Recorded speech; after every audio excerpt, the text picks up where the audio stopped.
అసలు సాతాను అంటే ఎవరు? అనేది ఈ వీడియోలో ఫుల్ క్లారిటీగా తెలుసుకుందాము.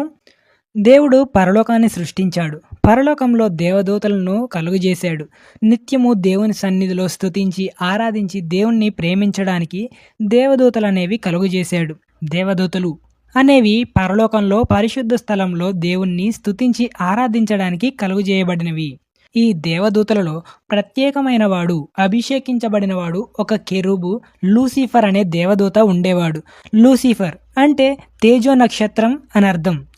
దేవుని దూతలకు ఆకలి, దాహం అనేవి ఉండవు. నిత్యము దేవుని సన్నిధిలో స్తుతించి ఆరాధించడానికి అవి కలుగజేయబడినవి. ఇంకా వాటికి మరణం అనేది ఉండదు. దేవుడు సృష్టించిన పరలోకం అనేది పరిశుద్ధ స్థలం. పరలోకంలో పాపానికి ప్రవేశం లేదు, చీకటి అనేది లేదు. వెలుగుతో తేజో మహిమతో నిండిన నివాసం అది. దేవదూతలకు దేవుడు కొన్ని నియమాలు, కొన్ని ఆజ్ఞలు అనేవి వాటికి ఉండేవి. దేవుడు దేవదూతలను సృష్టించింది దేవునిని స్తుతించి ఆరాధించి దేవుణ్ణి మహిమపరచడానికి, దేవుని మాటకు విధేయులుగా ఉండడానికి సృష్టించాడు. దేవదూతలు వాటి క్రమాల పరంగా వాటి పనులు అనేవి ఉండేవి. ఒక్కొక్క దేవదూతకు ఒక్కొక్క పని అనేది ఉండేది. లూసిఫర్ పడద్రోయబడిన దూతగా, అపవాది అయిన సాతానుగా ఎలా మారాడు అనేది చూద్దాం. అపవాది అయిన సాతాను ఇంకా సాతాను యొక్క సామ్రాజ్యం గురించి ఈ వీడియోలో పూర్తిగా చూద్దాం. పరలోకంలో దేవుని దూతలకు దేవుణ్ణి స్తుతించి నిత్యము స్తుతించి ఆరాధించడానికి అవి కలుగజేయబడినవి. వాటికి అంటే ఒక్కొక్క దేవదూతకు ఒక్కొక్క పని అనేది నియమించాడు. లూసిఫర్ అనే దేవదూతను అభిషేకించాడు. ఎవరికి అంటే ఏ దూతకు లేని ప్రత్యేకత, ప్రాముఖ్యత లూసిఫర్ అనే దేవదూతకు దేవుడిచ్చాడు. మనందరికీ ఈజీగా అర్థం అవ్వాలి అంటే సీఎం కింద పిఐ ఎలాగో దేవుని కింద ఒక దూతగా లూసిఫర్ అనేవాడు ఉన్నాడు. దేవుని సృష్టించినప్పుడు దేవదూతలలో పాపం అనేది లేదు, యథార్థవంతులుగా ఉండేవారు. దేవుడు లూసిఫర్ను అభిషేకించినప్పుడు పాపం అనేది లేదు. కానీ లూసిఫర్ అనే కేరూబులో పాపం అనేది కనపడింది. పాపం చేయడం అంటే దేవుని ఆజ్ఞను అతిక్రమించడమే పాపం. దేవుని దూతలలో ప్రత్యేకమైనదిగా ఉండేది.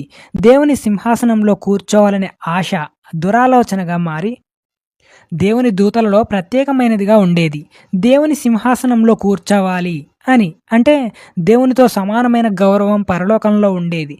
అప్పుడే ఒక దురాలోచన, పాపం అనేది అతనిలోకి వచ్చింది. దేవునితో సమానంగా ఉండాలనే ఆశ పాపంలో పడేసింది.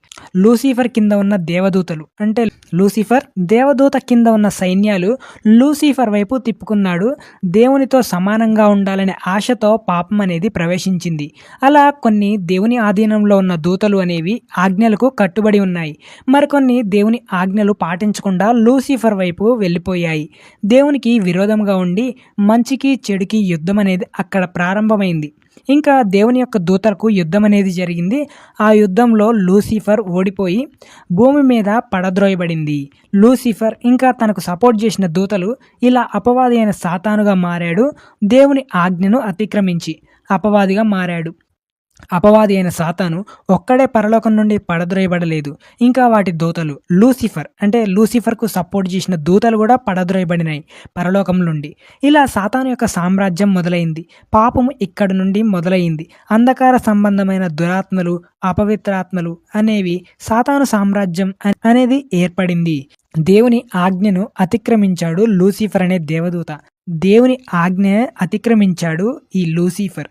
ఈ లూసిఫర్ అనే దేవదూతలో గర్వం పుట్టడం వల్ల యుద్ధం అనేది జరిగింది. దేవునితో సమానంగా ఉండాలనే ఒక దురాలోచనతో పాపం అనేది చేశాడు. ఆ పాపం వల్ల ఒక యుద్ధమే జరిగింది. ఆ యుద్ధంలో పడద్రోయబడిన దూతగా లూసిఫర్ అనే దేవదూత సాతానుగా మారిపోయాడు. అపవాది అయిన సాతాను చీకటి శక్తులకు అధిపతిగా మారాడు. ఇదండి సాతాను గురించి ఫుల్ క్లారిటీగా వీడియో అనేది. లూసిఫర్ దేవదూత గర్వించాడు. ఇంకా దేవునితో సమానత్వం కలిగి ఉండాలని ఆశతో దేవుని ఆజ్ఞలను మీరాడు. ఇలా అపవాది అయిన సాతానుగా మారాడు. దేవుని మాటకు విధేయత చూపనివాడుగా, పాపం చేసిన వాడుగా లూసిఫర్ అనే దేవదూత కనపడుతుంది. ఇలా అపవాది అయిన సాతానుగా మారాడు. దేవుడు అందరినీ ఆత్మీయపరమైన ప్రేమలోకి, పరలోకంలో స్తుతించి ఆరాధించడానికి, మహిమపరచడానికి సృష్టించాడు. కానీ తేజో నక్షత్రమైన దేవదూతగా ఉన్నవాడు గర్వించి ఆజ్ఞను మీరి పాపం చేశాడు.